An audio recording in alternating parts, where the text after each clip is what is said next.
Advocate Rajendran ഇപ്പോൾ advocate PM Suresh Babu പറഞ്ഞതിനോട് താങ്കൾ യോജിക്കുന്നുണ്ടോ? അതായത് ഹൈക്കോടതിയുടെ നിർദ്ദേശമില്ലാതെ സർക്കാരിന് കേസെടുക്കാൻ പറ്റില്ല, അല്ലെങ്കിൽ തുടർ നടപടികളിലേക്ക് കടക്കാൻ പറ്റില്ല, അത് ശരിയാണോ? സർക്കാരിന് ഇതിൻ്റെ കണ്ടന്റ് അത്രയും ഗുരുതര സ്വഭാവമുള്ളതാണ് എന്ന് ബോധ്യപ്പെട്ട സാഹചര്യത്തിൽ അനന്തര നടപടികളിലേക്ക് കടന്നുകൂടായിരുന്നോ? ഇപ്പോൾ നോക്കൂ, ഈ റിപ്പോർട്ടിലെ ചില പ്രധാനപ്പെട്ട ഭാഗങ്ങൾ വെട്ടിമാറ്റിയിരിക്കുകയാണ്. വിവരാവകാശ കമ്മീഷൻ 21 ഖണ്ഡികകൾ പറഞ്ഞു, സർക്കാർ 129 പാരഗ്രാഫുകളാണ് വെട്ടിയിരിക്കുന്നത്. കടും വെട്ടാണ് നടന്നിരിക്കുന്നത്.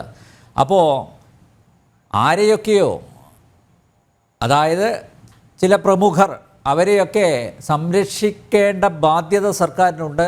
അത് സർക്കാർ കൃത്യമായിട്ട് നിർവഹിക്കുന്നു എന്നല്ല മനസ്സിലാക്കേണ്ടത്.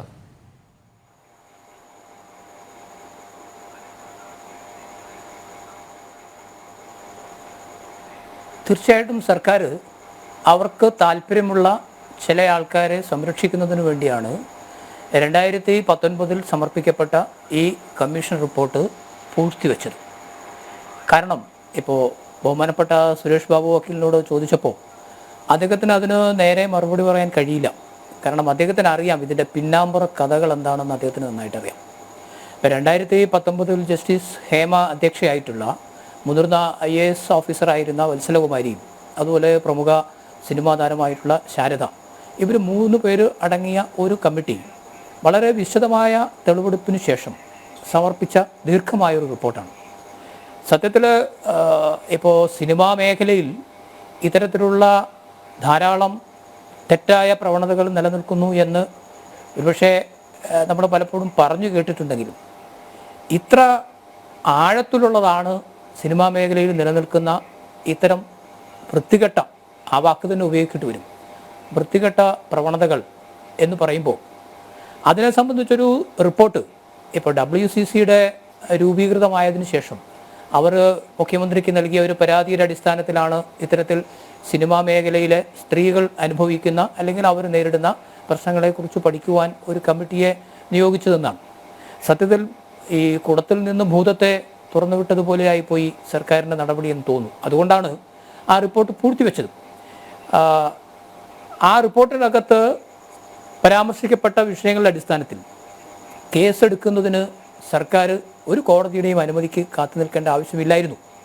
സർക്കാർ അത്തരത്തിൽ കൃത്യമായി പ്രതികരിക്കാതിരുന്നത് കൊണ്ടോ പ്രവർത്തിക്കാതിരുന്നത് കൊണ്ടാണ് ബഹുമാനപ്പെട്ട കേരള ഹൈക്കോടതിക്ക് റിപ്പോർട്ടിൻ്റെ പൂർണ്ണരൂപം സീൽ വെച്ച കവറിൽ കോടതി മുമ്പാകെ ഹാജരാക്കുവാൻ പറയേണ്ടി വന്നത്. ഇപ്പോൾ നേരത്തെ സൂചിപ്പിച്ചല്ലോ, 21 ഖണ്ഡികകൾ വെട്ടിമാറ്റാൻ അല്ലെങ്കിൽ നീക്കം ചെയ്യുവാൻ അല്ലെങ്കിൽ ഒഴിവാക്കുക മീൻസ് അത് പുറത്തേക്ക് കൊടുക്കരുത് എന്നുള്ള അർത്ഥത്തിൽ വിവരാവകാശ കമ്മീഷൻ പറഞ്ഞപ്പോൾ 129 ഖണ്ഡികയാണ് ഒഴിവാക്കിയത്. ഇപ്പോൾ വിവരാവകാശ കമ്മീഷൻ പറഞ്ഞിട്ടുണ്ടാവുക, ആരെങ്കിലും വിവരാവകാശ നിയമം അനുസരിച്ച് ചോദിച്ച ഒരു റിപ്പോർട്ട് അതിൽ ആരുടെയെങ്കിലും വ്യക്തിപരമായ കാര്യങ്ങളെ പ്രതിപാദിക്കുന്നുണ്ടെങ്കിൽ അത് ഒഴിവാക്കണമെന്നാണ്. പക്ഷേ ഇവിടെ അതിനും ഒരു തർക്കമുണ്ട്. ഈ വ്യക്തിപരമായ കാര്യം എന്ന് പറയുമ്പോൾ ഏതെങ്കിലും കുറ്റകൃത്യത്തിൽ ഏർപ്പെട്ട ഒരു വ്യക്തി, ആ വ്യക്തിയുടെ പേരോ അല്ലെങ്കിൽ അദ്ദേഹത്തിൻ്റെ പ്രവൃത്തിയോ പുറത്തു വരാതിരിക്കുവാൻ വേണ്ടി അല്ല വ്യക്തിവിവരങ്ങൾ പുറത്തുവിടരുത് എന്ന് പറയുന്നത്. ഇരകളായിട്ടുള്ളവരെ സംബന്ധിച്ച് ഉള്ള വിവരങ്ങൾ പലപ്പോഴും പുറത്തു വരുന്നതിന് ഒരു തടസ്സവും സാധാരണ കാണുന്നില്ല. അപ്പോൾ ഇവിടെ ബഹുമാനപ്പെട്ട അനിൽ നമ്പ്യാർ ചോദിച്ചതുപോലെ തന്നെ സർക്കാരിന് വ്യക്തമായൊരു താല്പര്യമുണ്ട്. ആ താല്പര്യം എന്താണെന്ന് വെച്ച് കഴിഞ്ഞാൽ സിനിമാ മേഖലയിലെ ഉന്നതന്മാരെന്ന് പറയുമ്പോൾ റിപ്പോർട്ടിൽ പറയുന്നുണ്ട്, ചുരുക്കം ചില ആൾക്കാരൊഴികെ സിനിമാ മേഖലയിൽ പ്രവർത്തിക്കുന്ന എല്ലാവരും തന്നെ ഈ വനിതാ ആർട്ടിസ്റ്റുകളോടായാലും അതല്ലെങ്കിൽ ടെക്നീഷ്യന്മാരോടാണെങ്കിലും അവിടെ സംവിധായകരും നിർമ്മാതാക്കളും അടക്കം പീഡനങ്ങൾക്ക് ഇരയാകുന്നു എന്നാണ് പറയുന്നത്. അക്കമിട്ട് എണ്ണി പറഞ്ഞിട്ടുണ്ട്. കഴിഞ്ഞ ദിവസം വളരെ വാർത്താ പ്രാധാന്യത്തോട് പുറത്തു വന്നതാണ്. സ്ത്രീകൾക്ക് മൂത്രമൊഴിക്കാനുള്ള സംവിധാനമില്ല, വസ്ത്രം മാറാനുള്ള സംവിധാനമില്ല, വെള്ളം കുടിക്കാൻ കഴിയാതെ പോകുന്നു, അതുപോലെ തന്നെ രാത്രികാലങ്ങളിൽ സ്വസ്ഥമായിട്ട് ഉറങ്ങാൻ കഴിയുന്നില്ല. ഈ കോംപ്രമൈസ് ആൻഡ് അഡ്ജസ്റ്റ്മെൻറ്റ്, ഈ 2 വാക്കുകൾ സിനിമാ മേഖലയിൽ വളരെ പോപ്പുലറാണ്, വളരെ സുപരിചിതമാണ് എന്നാണ് ജസ്റ്റിസ് ഹേമ കമ്മീഷൻ പറയുന്നത്. എന്താണ് കോംപ്രമൈസ് ആൻഡ് അഡ്ജസ്റ്റ്മെൻറ്റ് എന്നുള്ള വാക്കുകൊണ്ട് ഉദ്ദേശിക്കുന്നത്? അപ്പോൾ സിനിമാ മേഖലയിലുള്ള വനിതകൾ അവരാരാണെങ്കിലും പിടിച്ചു നിൽക്കുന്നതിന് വേണ്ടിയിട്ട് ഏത് തരത്തിലുള്ള ഒത്തുതീർപ്പിനും വഴങ്ങണം എന്ന ഒരു തെറ്റായ പ്രവണത സിനിമാ മേഖലയിൽ നിലനിൽക്കുന്നുവെങ്കിൽ ആ റിപ്പോർട്ടിൽ വെട്ടിമാറ്റപ്പെട്ട അല്ലെങ്കിൽ റിപ്പോർട്ടിൽ പുറത്തു വരാതിരുന്ന ഭാഗങ്ങളിൽ ആരെയൊക്കെ കുറിച്ച് എന്തൊക്കെയാണ് പ്രതിപാദിച്ചിരിക്കുന്നത് നമുക്കറിയില്ല. തീർച്ചയായിട്ടും അതിനകത്ത് വിവരാവകാശ കമ്മീഷൻ 23 പേജാണ് 3 ഖണ്ഡികയാണ് പറഞ്ഞെങ്കിൽ സർക്കാർ 129 ഖണ്ഡിക മാറ്റിയിട്ടുണ്ടെങ്കിൽ ബാക്കിയുള്ള ഖണ്ഡികകളിൽ വളരെ സുപ്രധാനമായ ഞെട്ടിപ്പിക്കുന്ന വ്യക്തികളുടെ അല്ലെങ്കിൽ കുറ്റവാളികളുടെ വിവരങ്ങൾ കൃത്യമായിട്ടുണ്ടാകുമെന്നുള്ള കാര്യത്തിൽ യാതൊരു സംശയം വേണ്ട.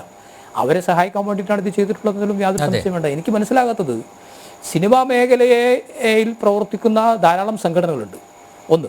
രണ്ടാമത് ചലച്ചിത്ര വികസന കോർപ്പറേഷൻ അടക്കമുള്ള സംഘടനകളുണ്ട്, സ്റ്റാറ്റ്യൂട്ടറി ബോഡികളുണ്ട്. ഇവരാരും തന്നെ ഇത്രയും കാലം ഈ സിനിമാ മേഖലയിൽ ഇത്രയും നികൃഷ്ടമായ പെരുമാറ്റം എന്ന് പറയേണ്ടി വരും. ഇപ്പോൾ നോക്കൂ, ആ കമ്മീഷൻ റിപ്പോർട്ടിൽ തുടക്കത്തിൽ തന്നെ പറയാണ് ഇതിൽ കമ്മീഷൻ എങ്ങനെ പ്രവർത്തിക്കണം എന്നുള്ളതിനെ കുറിച്ചിട്ട് ആകെ കൺഫ്യൂഷനിൽ പെട്ടു എന്നാണ് പറയുന്നത്.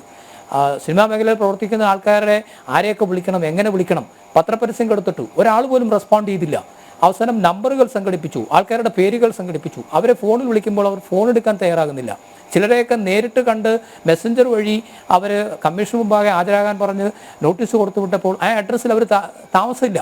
പിന്നെ കമ്മീഷൻ സത്യത്തിൽ വളരെയധികം ബുദ്ധിമുട്ടി കുറേ ആൾക്കാരെയൊക്കെ കമ്മീഷന് മുൻപാകെ വരുത്തി തെളിവെടുത്ത് നടത്തിയ സമയത്ത് പലരും വന്ന് പറഞ്ഞത് ഞങ്ങൾക്കൊന്നും പറയാനില്ല. അപ്പോൾ അതിനകത്ത് ഒരു കാര്യം പ്രത്യേകം പറയുന്നു, ഈ ഡാൻസേഴ്സിനെ കുറിച്ച് പറയുന്നുണ്ട്.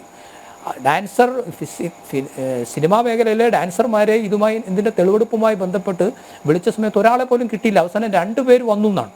ആ 2 പേരോട് ജസ്റ്റിസ് ഹേമ കമ്മീഷൻ തിരിച്ചും മറിച്ചും തിരിച്ചും സാധാരണ കോടതികളിൽ ഈ ക്രോസ് വിസ്താരം നടത്തുന്നത് പോലെയൊക്കെ എല്ലാം ചോദിച്ചിട്ടും ഞങ്ങൾക്ക് യാതൊരു പ്രശ്നവുമില്ല എന്ന ഒരു പഠിപ്പിച്ചു വിട്ട ഉത്തരമല്ലാതെ മറ്റൊന്നുപോലും കിട്ടിയില്ല എന്നാണ് പറയുന്നത്.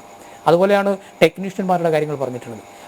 ചിലരൊക്കെ കമ്മീഷന് അല്ലാതെ പറഞ്ഞിട്ടുണ്ട്, ഞങ്ങൾക്കിത് പരസ്യമായി പറയാൻ കഴിയില്ല, ഞങ്ങൾ പറഞ്ഞു കഴിഞ്ഞാൽ ഞങ്ങളവിടെ പീഡനത്തിൻ്റെ ദൈവം. അപ്പോൾ ഇത്തരത്തിലൊരു ഭയപ്പെടുത്തുന്ന അവസ്ഥ അവിടെ നിൽക്കുന്നു. ഒന്ന് മനസ്സിലാക്കൂ, മലയാള സിനിമാ മേഖല മാത്രമാവില്ല, ഒരു പക്ഷേ മലയാള സിനിമാ മേഖല ഒരു വലിയ മാഫിയ സംഘത്തിൻ്റെ കയ്യിലാണ് എന്നുള്ള കാര്യത്തിൽ യാതൊരു തർക്കവും വേണ്ട. ആ മാഫിയ സംഘത്തെ ശരിക്കും നിയന്ത്രിക്കുന്നത് കേരളത്തിലെ രാഷ്ട്രീയക്കാരാണ്. ഇവിടെ രാഷ്ട്രീയത്തിൻ്റെ അടിസ്ഥാനത്തിൽ മാത്രമാണ് ഒരുപക്ഷെ ഈ സർക്കാരിന് അനഭിമതരായിട്ടുള്ള ആരെങ്കിലും ജനറൽ സെക്രട്ടറി മാഫിയ എന്ന് പറയാൻ എന്താണെന്ന് അറിയില്ല അദ്ദേഹത്തിന്. മലയാള സിനിമയിൽ അങ്ങനെയൊന്നും ഇല്ല എന്നാണ് അദ്ദേഹം പറയുന്നത്. മലയാള സിനിമയിൽ പവർ ഗ്രൂപ്പില്ല, ഒന്നുമില്ല, എല്ലാം നിഷേധിക്കുകയാണ് അദ്ദേഹം. മാത്രമല്ല അമ്മയുടെ മുമ്പാകെ ഇത്തരത്തിലുള്ള പരാതികൾ ഇതുവരെ ലഭിച്ചിട്ടില്ല. അദ്ദേഹം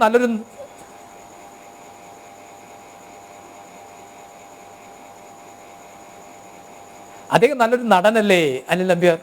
സിദ്ദിഖിന്റെ നടന വൈദഗ്ധ്യം ആർക്കാണ് അറിയാത്തത്? അപ്പൊ സ്വാഭാവികമായിട്ടും അദ്ദേഹം അങ്ങനെ അതല്ലേ പറയുള്ളൂ. അദ്ദേഹം അങ്ങനെ ഒരു സ്ഥാനത്തിരിക്കുകയാണ്. ആ സ്ഥാനത്തിരുന്നുകൊണ്ട് ഇതുണ്ടെന്ന് സമ്മതിച്ചു കഴിഞ്ഞാൽ ഇന്നലെ വരെ എന്തുകൊണ്ടും നടപടിയെടുത്തില്ല എന്ന് അദ്ദേഹം മറുപടി പറയേണ്ടി വരും.